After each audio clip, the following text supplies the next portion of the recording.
Datuk Seri ada sentuh tentang agama. Kalau kita imbau balik, kalau untuk mengenali Datuk Seri Anwar Ibrahim, pernah menjadi pengasas dan tenaga pengajar untuk Yayasan Anda Academy. Dan bila menjawab jawatan sebagai Menteri Pendidikan pada tahun 1980, beliau telah menghapuskan satu subjek dalam buku teks tata rakyat yang bertajuk Mandi Safar yang menyelamatkan akidah pelajar pada ketika itu.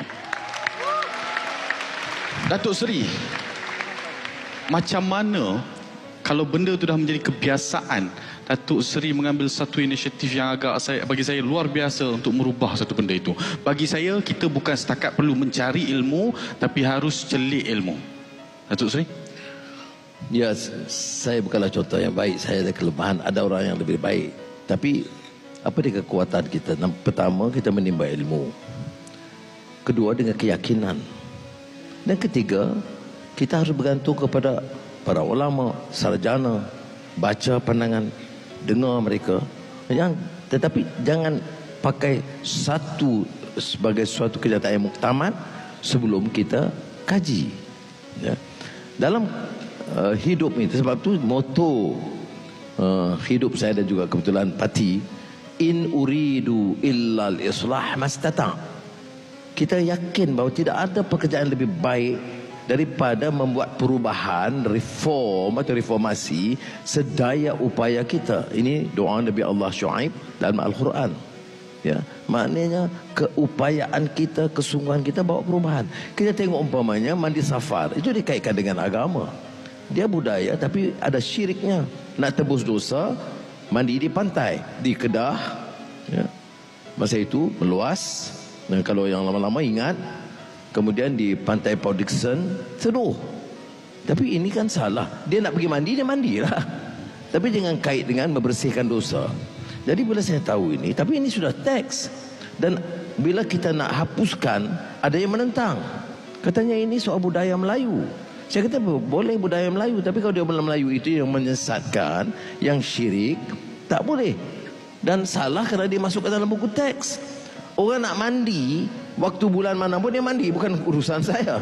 Tapi kalau dia kaitkan ini sebagai suatu ibadah, itulah sebab saya hapuskan. Saya tanya guru-guru, apa saya rojok ya di sini mana-mana ulama, dan memang hidup saya begitu. Saya berdamping dengan mereka. Fikri tahu saya rapat dengan Syekh Yusuf Al-Qaradawi.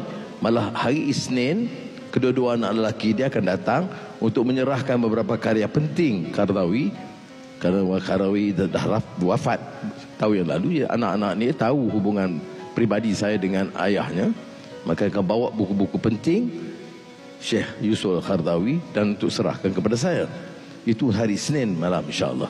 Dan kita akan luncurkan satu buku baru tentang Syekh Qaradawi. Itu sebagai contoh, bukan dia saja. Ada Syekh Taha Jabir Al-Alwani, baru ni Ali Jummah, mantan mufti Mesir datang. Dan ramailah. Dan saya tidak ambil satu sikap yang keras, tolak orang itu sikit beda pendapat terus hukum, tak ada. Masing-masing ada kekuatan. Kita pilih berdasarkan prinsip yang kita pegang. Jadi Fikri, bukan itu satu contoh saja. Orang terbangkit, Anwar paksa anak-anak pakai tudung. Tak betul. Apa yang saya lakukan begitu pada masa itu sebagai Menteri Pendidikan, saya kata masa itu ramai yang pakai skirt. Itu pun malam kempen ni, orang parti belah sana kata, kalau Anwar jadi kerajaan, anak-anak akan kembali pakai skirt. Ada yang bangang yang ikut, yang percaya. Tapi tak apa. Jadi masa itu skirt, saya tak haramkan, saya tak larang. Cuma saya kata, bagi pilihan kepada yang nak pakai baju kurung. Okey, itu peringkat awal. Jadi jangan kita paksa wajib pakai skirt semua. Dia kata tak. Sementara pakai skirt, masih tu tahun 80-an orang perubahan itu mesti cara bijaksana, ya, jangan keras. Dia mesti proses of Islamization ini kena dengan bijaksana, dengan memahami maksud dan nilainya. Jadi dia boleh pilih pakai skirt atau pakai baju Melayu.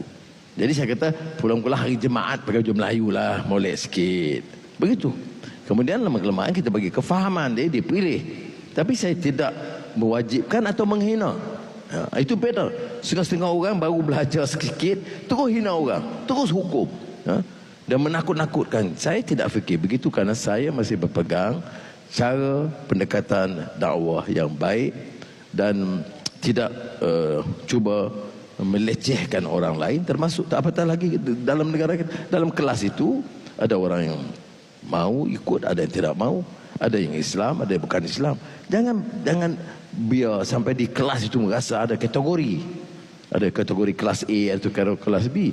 Bagi anak-anak ini ya sedar, faham dan bawa perubahan dengan sendiri. Itu yang kita lakukan, Fikri. Terima kasih Datuk Seri. Antara sumbangan Datuk Seri dalam sistem pendidikan Malaysia 1980-an, inisiatif yang besar untuk sistem pendidikan Malaysia. Cuma